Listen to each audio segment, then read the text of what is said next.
Hello once again from the London Arena. Earlier on tonight we had a magnificent battle between two natural-born hitters, Nigel Benn and Gerald McClellan. McClellan, the American, collapsed in his corner after the fight. He was unconscious for 5 minutes. He left London Arena on a stretcher. Nigel Benn too left in an ambulance. Both went to hospital. The good news is that McClellan has had a precautionary brain scan. The doctors say that things are looking okay at the moment, and McClellan should be released later this weekend. Nigel Benn has also had an X-ray on a possible broken jaw. The feeling is he'll be okay to go home very shortly as well. John Morris from the Board of Control, you did a few things right here that helped that situation. Well, I hope so. We've had a lot of scares over the years, and when Michael Watson was hurt, there was a complete examination of what we did, and we turned our policies into regulations, and they've been adapted and improved since.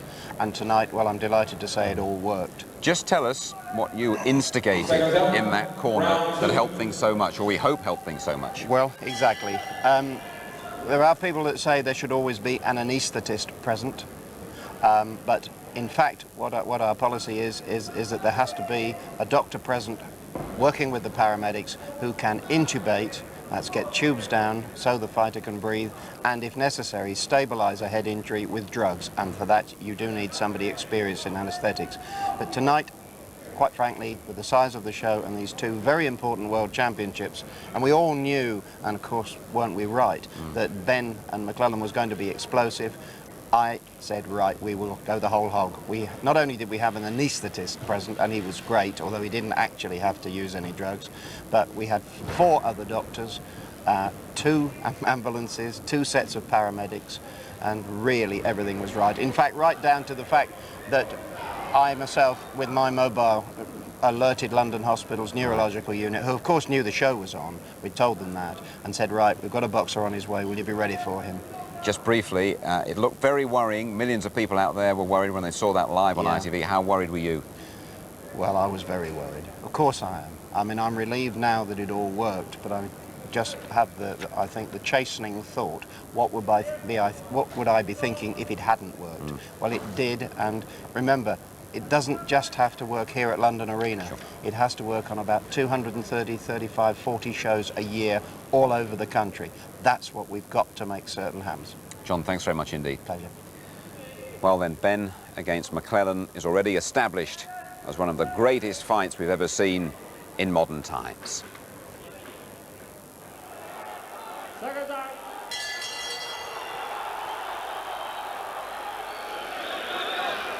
Benn, tremendous reception he's had here tonight, and he caged around like a lion there roaring to get out. He really did. He's really fired up for this one, and he will need to be, because this is some puncher.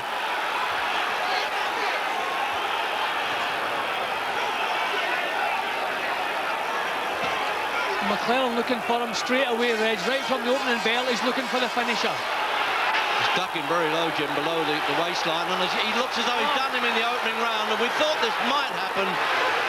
That was why the odds are so big. Is he going to climb back? You can usually get a bit longer to get back from the canvas, more than 10, and he's going to. What a sensational start. But the punches thankfully went landing cleanly on the chin. There were stunning punches to the top and to the side of the head, but not punches on the chin. If those punches had been on the chin, the fight would be over already. Well, there was, in that opening round, it looks as though Ben had more chance of surviving a firing squad than he did McClellan, but he's got over it, and he had a good second round. And as Jim Watt was saying, he looked a little bit defensively sloppy there, McClellan. See, Ben is ducking low as he comes forward, and that's working. McClellan has not landed a decent punch in the second round, and he can't solve this low style of Ben's out. And Ben's coming out of the crouch, and he's landing the shots.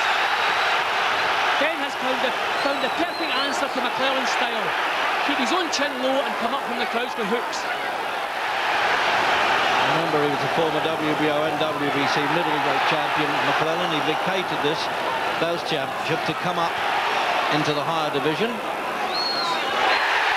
I think Ben has shocked McClellan with his punching power and his heart.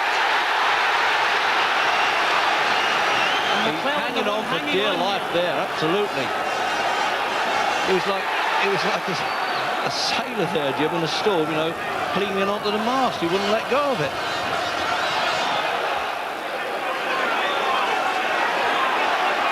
A long time since I've seen Frank Bruno more excited than this, and I hope you all are. I wonder why he's leaving it out of his mouth, the gum chew like that. I think the referee's entitled to tell him to put it back. It's obligatory.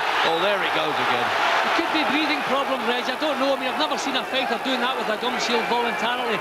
Maybe breathing problems. Maybe he's really gasping for air there. This really is a pace. Good left hook from Benn. He's really doing the come on, mate. Anything you can do, I can do better stuff, Benn. Got himself in a great shape. At 31, it's no chicken in the fight game at this weight. That shield will come out again, Jim. I don't know whether it's got to be the breathing problem. Maybe his nose is busted. Yeah, I think it's trouble with his breathing. I don't think his nose is busted. I just think it's been the pace of the action. The lungs are craving for more oxygen and he's got to open his mouth. That left hook missed. A good shot from Benn, just missed the whisker. See, McClellan's still trying to get a bit more composure into his work. I saw him in a spar session once with Tommy Hearns in the front gym in Detroit, and they got applause. Can you imagine that at a workout? That was a tremendous left hook from Benn. Again, when he was in trouble himself, that one really shook McClellan. I think McGuigan's got it about level. I've got Benn one up, Jim. You? Yeah, I've got Benn one up too, just in sheer work rate. Although McClellan was a lot more composed. Yes, he has got it the previous round. It's still that 2 point in the opening round, probably, that's maybe people think that Benn's a little bit farther ahead, but remember that the judges have to deduct that. The only thing that worries me in the whole fight is the fact that Benn's getting home with good shots, but they're not troubling McClellan. And in a 12-round fight, that is a severe problem. See, here McClellan's strength beginning to take over. If McClellan starts backing Nigel up, then we're going to see some serious trouble for Benn. Yeah, now Don King standing up there to oppose Bruno. Who knows? He might even be the next opponent. He's had some like him.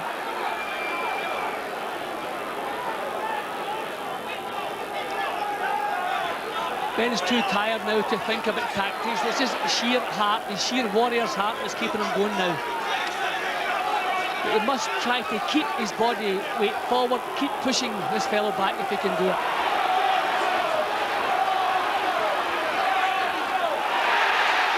Still not getting out of the way of punches, McClellan, but I tell you what, Jim, you can't question his heart either. He's taking some tough shots. No, but Benn should be the one that's the happier of the two. I think McClellan and his people must have thought they'd be sipping champagne already. They would not have believed Nigel Benn would still be here. No, they obviously turned out to be a bit complacent.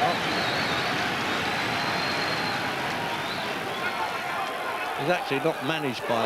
Well, that was a good right-hand lead from McClellan. Not managed by Don King anymore, by the way. But King, he's under the King umbrella, as they say, in a promotional sense.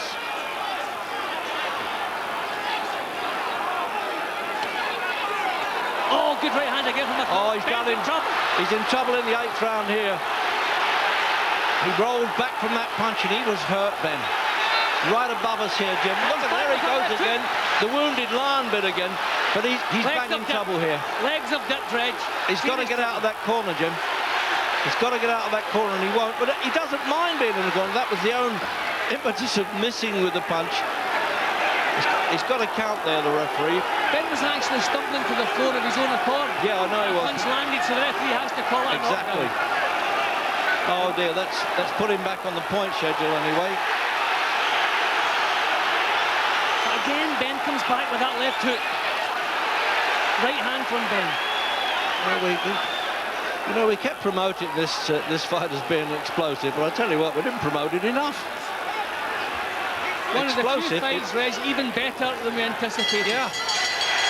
Punishing, grueling, and I'm hoping now for his sake, Nigel Benn, that that round didn't take too much out of him. And there's a rundown, as I said earlier, with the corner men. But the little bruise under Benn's eye has been taken care of okay. And there you are, that's the other side. With the trainer there as well. Let's have another look at that, Jim. Well, once again, it's only the sheer heart, courage of Nigel Benn that kept him in the fight. These were the bombs that knocked out Julian Jackson and all the rest on McClellan's record, but Benn has taken them and actually come back with good shots of his own. Tremendous show of courage. This is where his legs actually dipped as though it was all over, and he seemed to stumble forward. I think Benn threw a punch, missed, and he was stumbling. He was going over to the floor of his own accord. See that one? He was falling over, but the punch just sent him over, so the referee had to count. Yeah, but I don't think McClellan can believe... Oh, tremendous punch. ...that Benn's still there. First time he got into a 9th round in his life, McClellan. See, Ben's tiring now, Reg, and his chin is up a bit higher. He's trying to get his hands up there. They must have warned him, the cornermen there. Tuck the chin down a bit. You're taking chances. As soon as a fighter's tired, Reg, up comes the chin. That's what's happening to Benn, and that's what's getting him in trouble.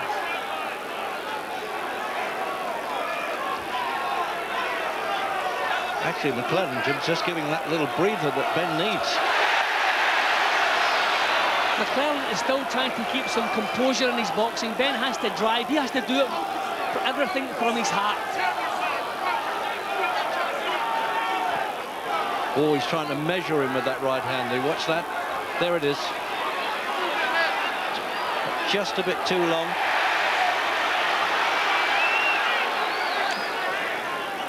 There's nothing at all wrong with Gerald McClellan's courage or his chin. He's taken some real shots from Benn. Yeah, there's the unofficial there by Barry, who's got him 2 points in front. Those knockdowns have done that. I tell you what, he can cancel out all the arrears any time, Ben, once he throws the right leather.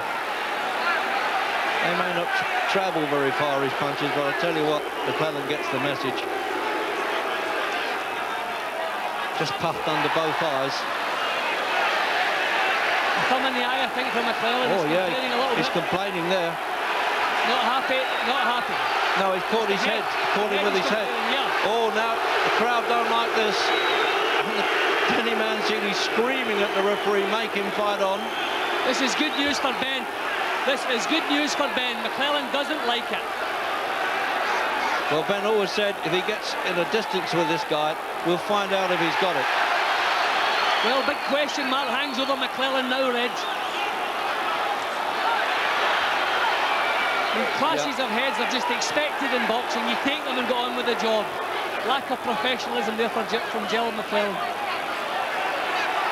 Just rushing in, Ben. It wasn't sort of stand-off, deliberate butt or head of ball or something.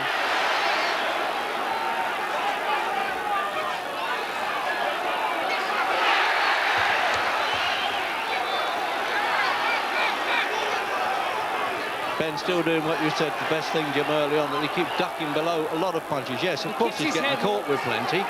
McClellan's strength is not in his uppercuts, it's the straight punches and his hooks.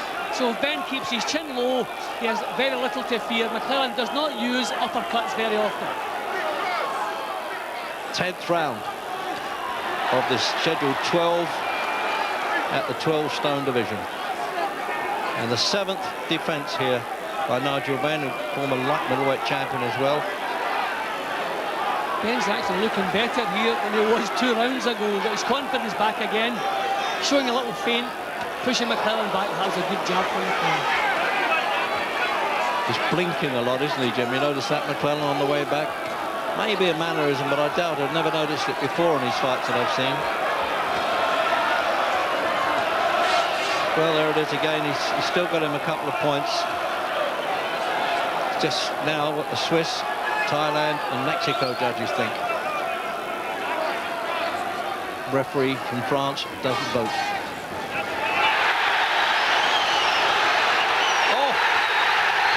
Well, you saw that punch coming. The crowd must have seen it coming. They're on their feet.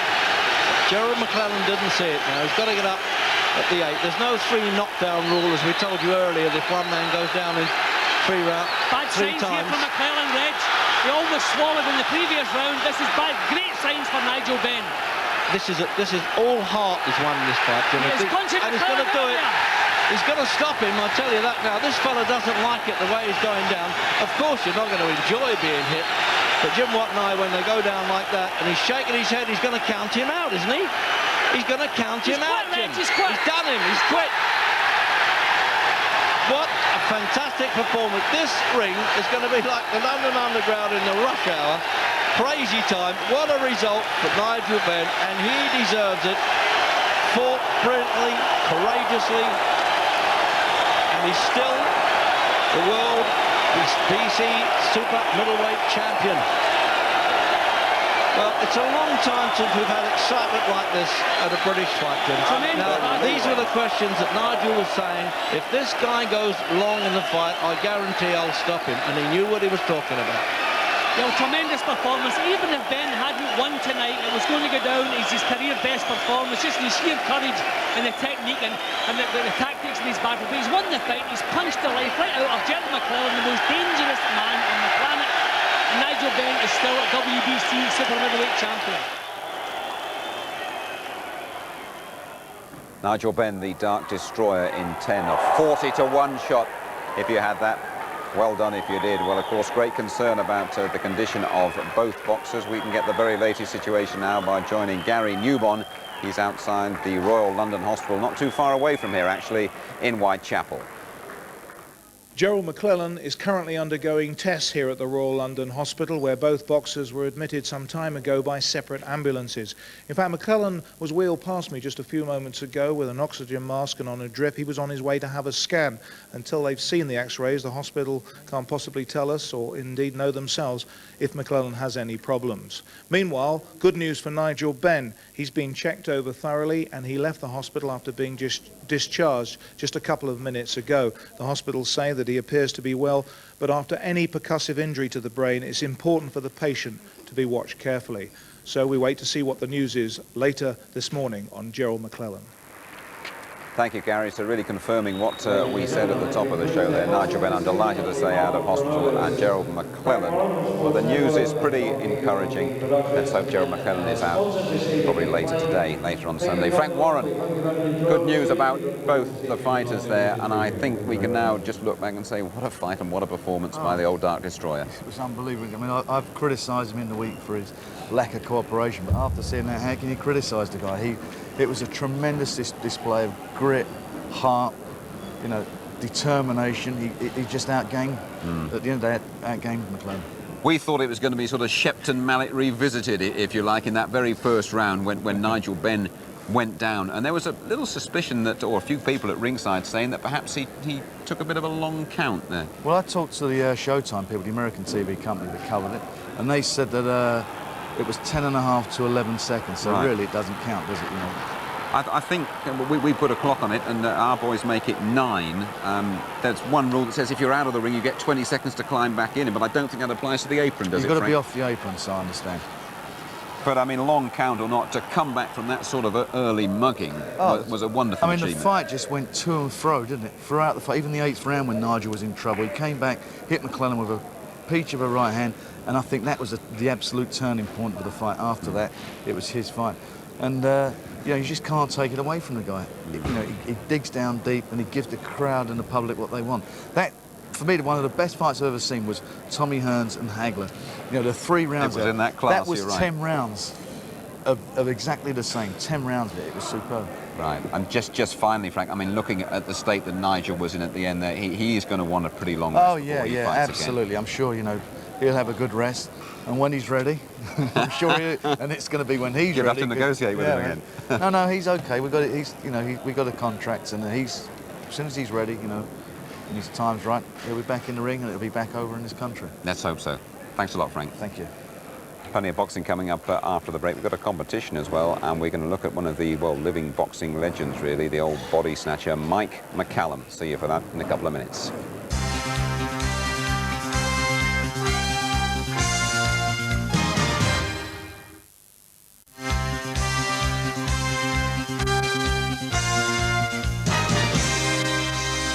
Hello again from the London Arena. Another world title fight coming up for you now. Mike McCallum defending his WBC light heavyweight crown against Carl Jones from Las Vegas. McCallum is wearing the red trunks and he's very much on top as we join Jim and Reg for the 4th round. Seconds up, round 4. 4th round then of this WBC version of the light heavyweight championship, with a man that I can consistently called the ring general here, Mike McCallum, the Jamaican from New York, and almost a part-time Cockney these days as well. And Carl Jones, one of the kind of hard-working journeymen on the American circuit, and he's certainly given this his best shot.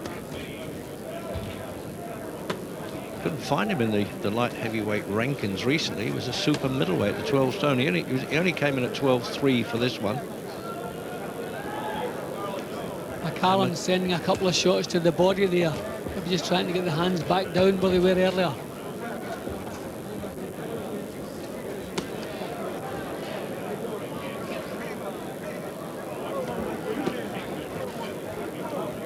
He always looks as though he's got time to do things, doesn't he, McCallum?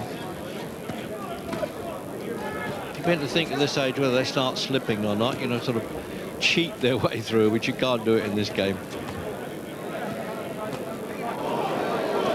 Well, McCallum backing him up now, Reg. Yeah, this is where the cave-in might occur. Yeah, the back row felt that one, didn't they? All, you heard the hooves and ahs when that right hand went in at the start of this now. Yeah, he's starting to break him up slowly there, isn't he, McCallum? A good championship fight, nevertheless, Reg. I mean, this fellow given it the best.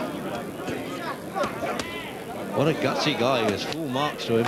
He's taken to right above us here, Jim. You can, oh dear, you can feel those shots going in. I know my ribs are aching.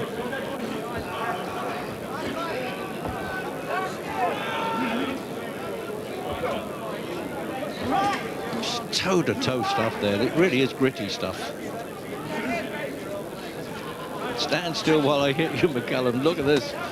But he won't have it, Jones.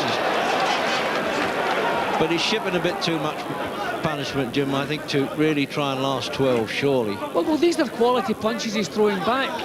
I mean, no clinching. McCallum been warned for a little stray punch there, but no clinching, toe-to-toe, real good action.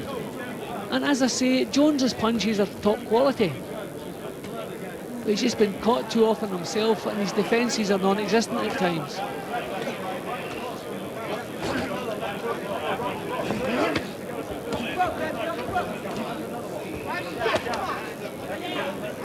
So you're moving up a division, Jim. You've got to carry the punch with you. I'm not suggesting that McCallum hasn't, by the way, but that's not as easy when you're hitting a heavier man, although he's only 3 pounds heavier than McClellan. Oh, yeah.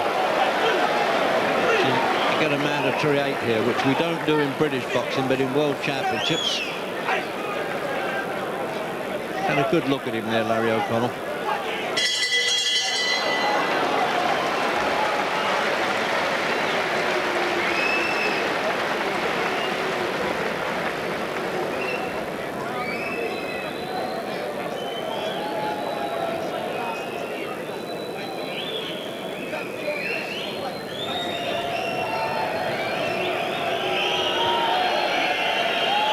Well, there's the cutaway pictures then of both guys. It's always hard work for those fellas in the corner. I know they get out when the bell rings, but their contribution's vital.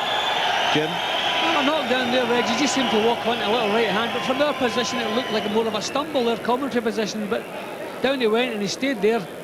And that's a 10-8 round now, Jim, under WBC rules. It was a bit low, but the referee didn't say anything.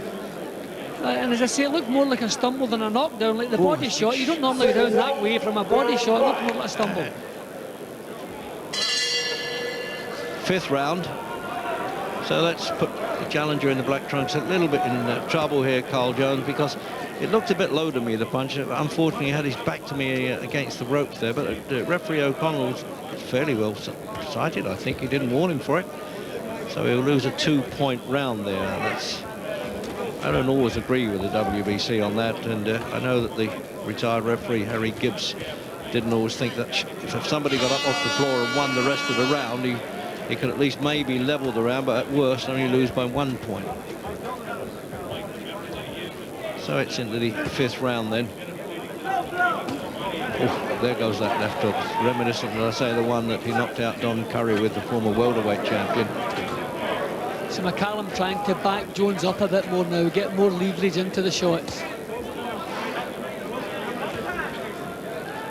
I remember writing in my notebook at the Montreal Olympics, McCulloch, Jamaica, keep an eye on him. He looked the business those days.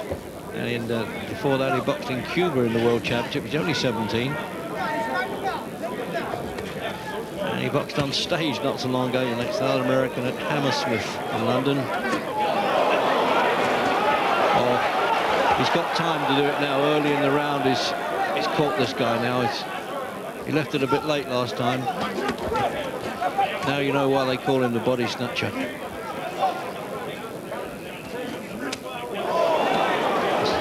There's lots of oohs coming from this London Arena crowd in the Docklands. Jones taking these punches so well. That's a surprise. I mean, McCallum's catching him cleanly. That's a good shot again. And he throws them back too. What a gutsy, look at this, what a gutsy guy he is. Well, we wondered, was this guy due a world title fight, but he's put us in a place, Reg. He certainly deserves it. Yep, when he came in, I didn't think he belonged in the same ring or town as it happens, but full marks to him. But he really is shipping a bit now, though, Jim, isn't he? He doubled up the right hand there. That's unusual, McCallum. But the trouble is, Reg, the guy's throwing good punches back, so the referee can't step in when Jones is coming back with decent shots, and he doesn't seem to. That was a good right hand. If he could land on McCallum's chin and get him over, only lost 2 decisions in his life with 1 draw. And 1 decision against James Toney, the other against Sambu Kalambay, both world champions. See, stepping up a weight, Reg, not only has McCallum to bring his punch up to that impact, but he has to withstand the punches of these light heavyweights, and a couple of those right hands from Jones, good solid shots.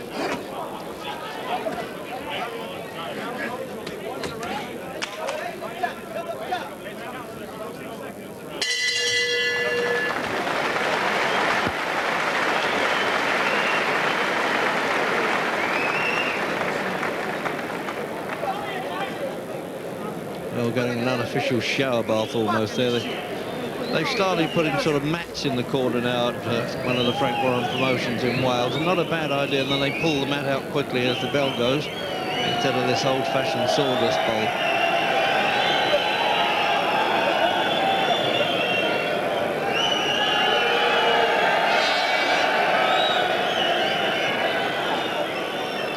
Let's have a look at it now. Another good round for McCallum. McCallum certainly winning the rounds clearly enough. But you have to give Jones a lot of credit the way he's taking these shots. I mean, those are solid, clean jabs. 10 seconds. Yet this guy keeps coming back with decent punches of his own, and that was a good right hand. Seconds out, round 6. Out for the 6th round. And, well, Mike McCallum, the defending champion, well on top, of course, but a really brave show indeed by Carl Jones, who, if you'll forgive the fight game vernacular, is no mug. I'm at a loss to find why he should have lost to the Scandinavian Ollie Clementson on the Bo Holyfield bill, because he looks a lot better class than that.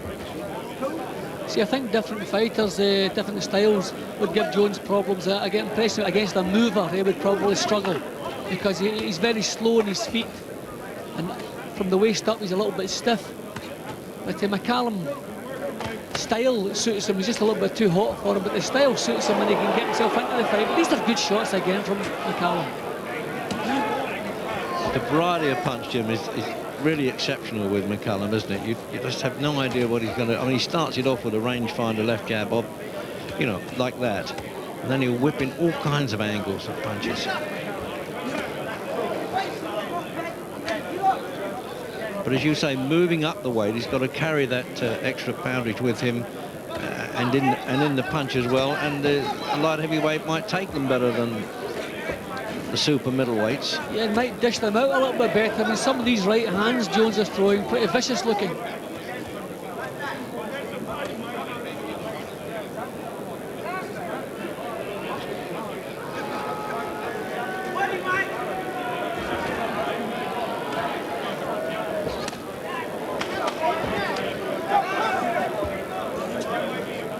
Some brave battle here by Carl Jones. It really had it to him.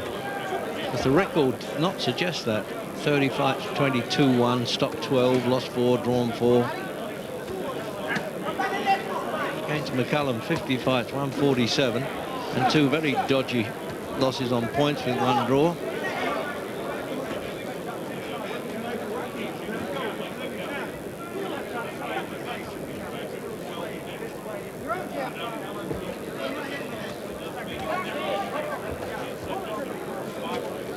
Jones trying to force McCallum back now. This really is a surprise. I thought McCallum would have punched him out of there by now. This guy's certainly tough. Well, you know, as you get older, Jim, I imagine it's a bit tougher to get the second wind. I know you can say, well, it's all right for Foreman, but the old man, but he takes his time a little bit more than McCallum. He throws a mile of punches compared with Foreman. I think a fast pace isn't so bad if you're the one controlling the pace, and that's what McCallum's doing. He's controlling everything that's happening in here. Look at that, twice with the right hand. It's a bit saucy, that is.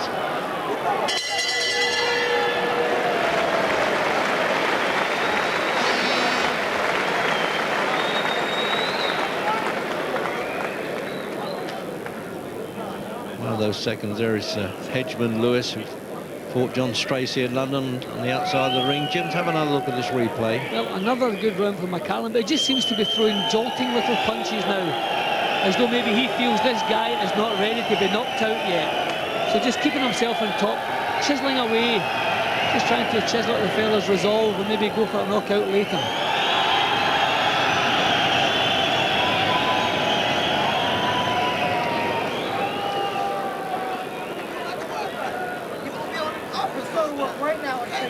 That's Roger Mayweather as well, calling in the corner, former world champion, and his manager Al Rodriguez. And Seconds up, round 7. And we're out for the 7th round then. The 175-pound division WBC light heavies. And got a very big welcome into the ring, Mike McCallum, with large Jamaican contingent around him and in the crowd.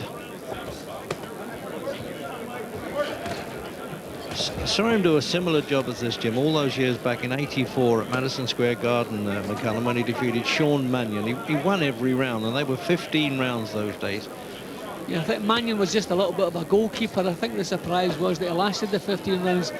But the surprising thing here is McCallum winning every round. But he hasn't really shaken this fellow. You know, he hasn't really... Just in the second round, though, that his legs went a bit, but he recovered so well, didn't he? Yeah, but I mean more mentally, you know, he hasn't upset him. This fellow's still as keen now as he was at the first bell. A good body shot. He doesn't seem to have dented the fellow's confidence at all. Good shots. Crowd can see those from the back of the hall, obviously not as close as you can. Yeah, this time, Jim, I really think he could do it. Yes, the referee's in. I thought he would. And the American won't like that at all. He won't like that at all.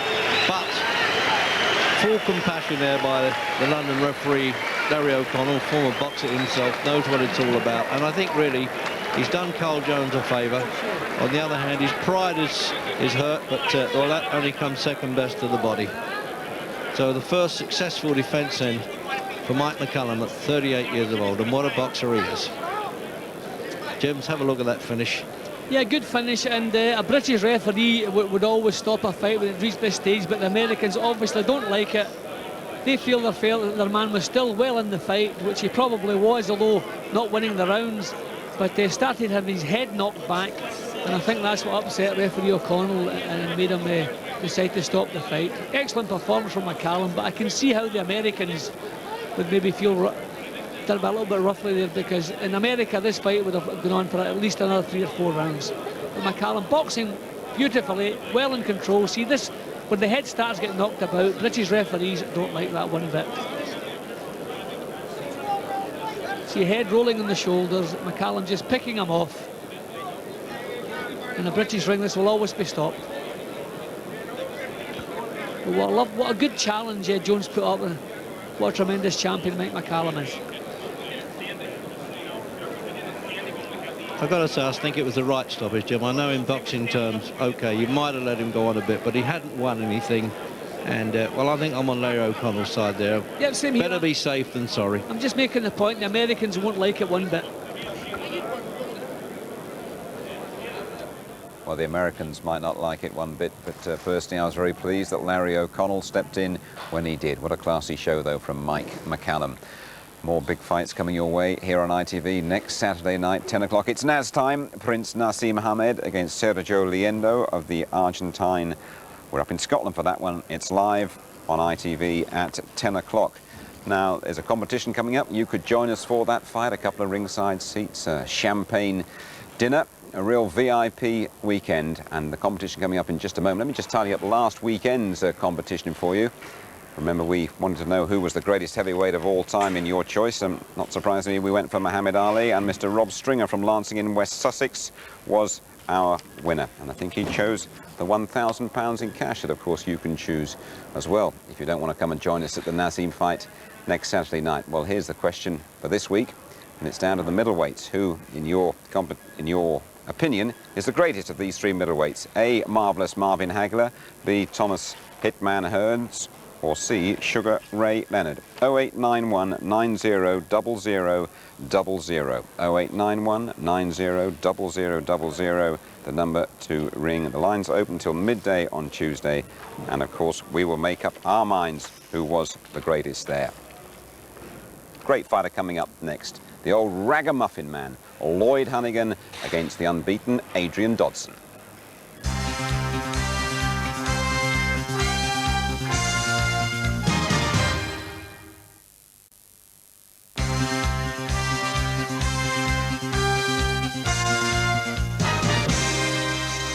Hello again. Now we've got a lovely little cameo of a fight for you. Lloyd Honeyghan insisting he's still got a lot to offer at the age of 34. Former world champion, of course, against the young, ambitious Adrian Dodson. Dodson, the southpaw, keen to show he's capable of breaking into the big time.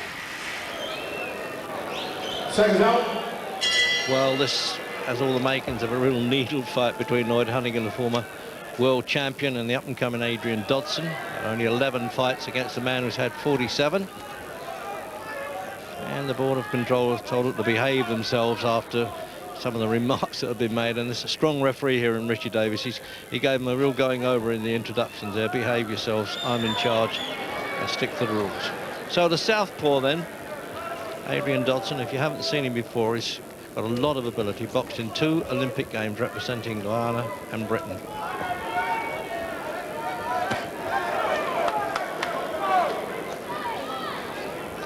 One of the greatest wins we've ever seen in an American ring, of course, was Honeyghan defeating Don Curry in Atlantic City back in '86, seen on ITV.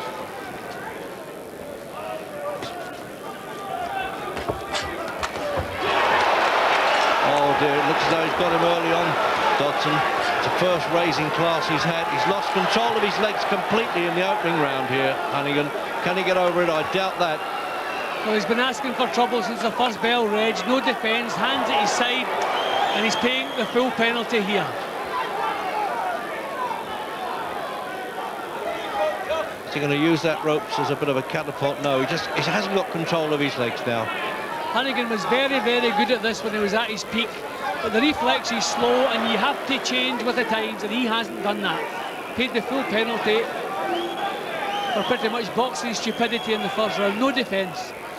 Remember, he had some couple of beatings with Marlon Starling and Mark Freeland, but you didn't expect it. Well, say you didn't expect it. I dare say Dodson was actually the betting favourite, the youngster. You know, this is basically a young man's game. But don't tell George Foreman I said that. At least Honeyghan has the sense not to get involved. He knows he's lost a round. He's struggling here. He's just trying to keep his chin out of trouble. Don't take any chances, but his movements are not right. It's the leg movements that's bothering me, Jim. He hasn't got control of him yet. No, he hasn't thrown the effects of that punch yet. Dodson really is a little bit word wide in the almost in the Eubank and the Nassim Hamed class. I think it tells you what he thinks. Well, Dodson knows if Honeyghan's legs have gone, there'll be no powerful punches coming back, so he can take chances, go completely on the attack here.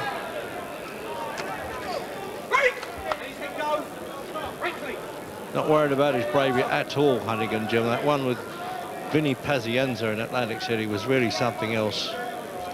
When the commissioner actually dived in the ring before the referee did to stop it. And he fought his heart out that day, Honeyghan.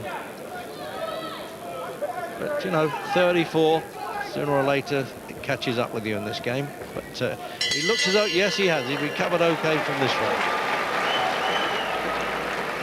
Yes, that's some record, really. I mean, four defeats, and the wins he had over Don Curry was tremendous, and defended his championship. He won the British title against Mickey Hughes. So he had 9 title fights between 86 and 90. This is how he went down, Jim. Yeah, well, his hands were always far too low. He backed off with no defence, and that's what happens when you do that in the fight game. The ropes kept him upright, but legs had gone. At least he was looking straight back at Dodson there, but he was badly shaken. And there's the unbeaten then, Stop 8, the American trainer in the corner. Boxed in Seoul and Barcelona, and with the 1990 ABA welterweight champion. 10 seconds. Seconds up. Round 2. Second round then. Well, a shaky one indeed there for the former world champion, Lloyd Honeyghan. Trying to regain some of those glories. But even when Honeyghan tries to deliver a punch, Reg, the hands move, but the legs don't follow through. He's not got his body weight and he's punching together. His coordination, just something wrong with it. Legs still a little bit shaky.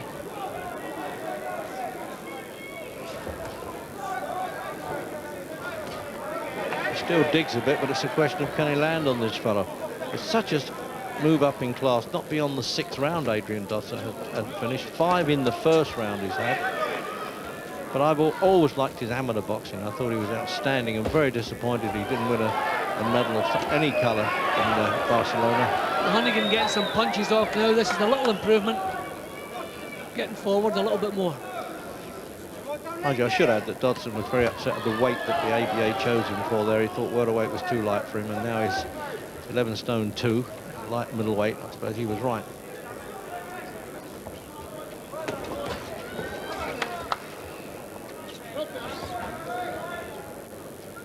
Been training in the States as well. He won the Golden Gloves there at one time, and the best boxer award in the New York Golden Gloves.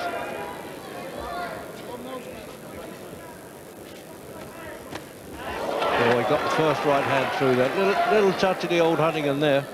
Yep, his boxing certainly improved. He's got his act together, getting some body weight into the shots now. He was just kind of pushing his hands out in the first round.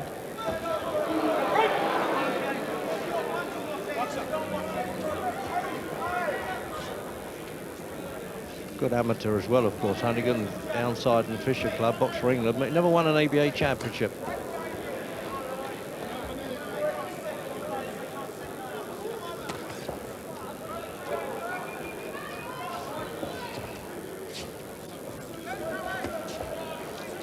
Pulled himself together well here, Honeyghan, Jim. Yeah, well, that's a little touch of experience that counts. That's what he's doing, calling on his experience, getting good punches off here. We have to remember at his peak, Honeyghan was one of the best fighters to come out of this country. Tremendous attitude for the game. Nice right hand again from Honeyghan.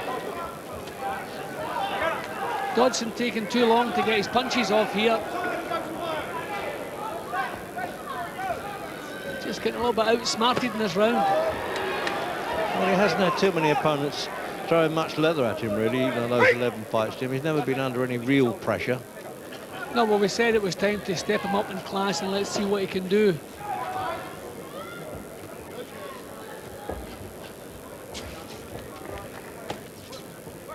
It's amazing, really. It's quite a different Honeyghan in the second round, isn't it?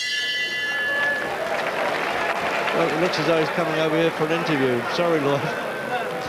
He's a little bit of show, because I think he said something about I told you I could do it, but he couldn't. Through the gum shield, I'm afraid I couldn't understand the old ragamuffin. He said, I think he said, I'm the man, if I could dare read his lips. Well, it's nice he's got his confidence back after the shaky first round, but all the good punches in that round came from Lloyd. Good round. Good leading punches, getting body weight behind the right hand. Dodson did very little work at all in that round.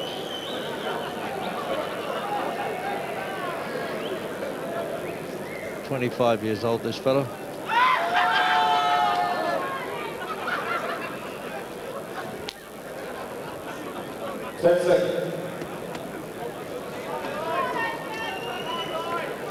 Seconds up, round 3.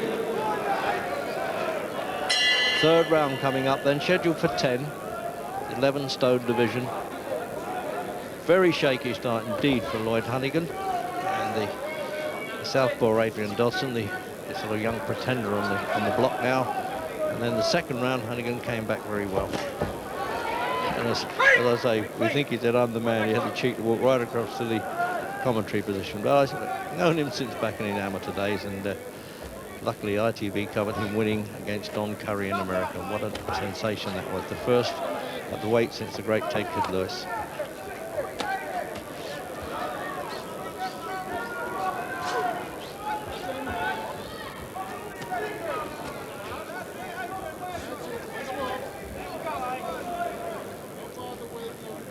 A little bit of surprise there for Dodson, Jim, but he's still a very capable young prospect, really, isn't he? But youth prospect 25, he should have been matured by now. Yeah, but it's fights such as this with men who really know the business inside out. They'll probably remind him he still has a lot to learn. Honeyghan using all the tricks, keeping him off balances, judging the range to perfection.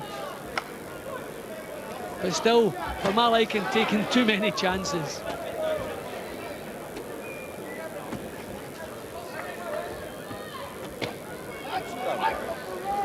Good solid left hands coming through from Dodson now.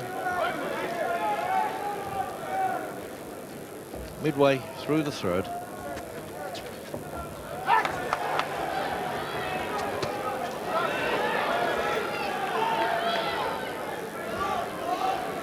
Honeyghan's chin never still for a second, and that's what's given Dodson so many problems.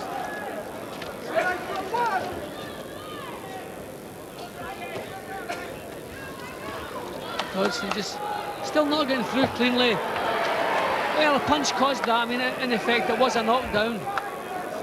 Yeah, he did touch the canvas as well. Technically, he could have caught it, I suppose. But no time to count, and we don't have the mandatory 8 count, so the referee was quite right to stay out of it. Honeyghan been caught now by the shot. His head rolling. And he stopped it.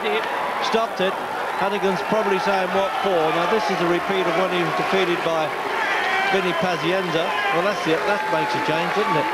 For the boxer to be lifting his second up instead of him being lifted up. But Richie Davis is saying, no, that was it. I didn't want to see you take any more punishment. I dare say Honeyghan said, I'm still wily enough, and wild enough in this case, to come back. But led back to the corner by Mick Williams. And, well, Jim, I hate to say it, but I hope really now that that's the end of a terrific career for Lloyd Honeyghan. Yeah, well, Honeyghan, he probably feels aggrieved because he was still ducking and diving and trying to ride the storm, but he was doing nothing. Nothing was coming back, and those 2 shots alone, and you can see the way his head hit against the pad there. The referee quite right to stop the fight. And bang, that was a solid shot. Another solid shot. Look at the way Honeyghan's head's going here. 3 solid shots in the trot with no reply. Head fell back against the pad. Another 2 shots. And Dodson ready to tee off once again. Referee picked the right spot. We'll see more of that fella, Adrian Dodson. I hope that Lloyd Honeyghan doesn't get tempted to fight again after that. Good performance from Crawford Ashley, the British light heavyweight champion here this evening. Might remember he had a terrific fight, that's Ashley with the sort of ponytail there, terrific fight with Nicky Piper down in Cardiff. He was up against an American, Charles Oliver. Didn't take him too long. Oliver, a little bit damaged around the eye, and the fight was stopped in the 3rd round. Now, sadly, I have to report we've had some very disturbing news from the hospital about Gerald McClellan. Gerald McClellan, the American fighter who collapsed at the end of his fight with Nigel Benn, has gone into surgery for a removal of a blood clot on his brain. That surgery is expected to last for most of the night, and there'll be a further bulletin from the London hospital at 6 o'clock this morning, in what, 4 3/4 hours time.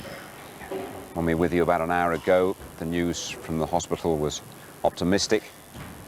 We understood here that McClellan was okay, but obviously in the last hour things have deteriorated there now.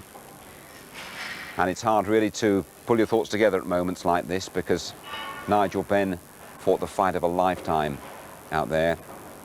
He dug deeper really than it's probably right for any professional sportsman to expect.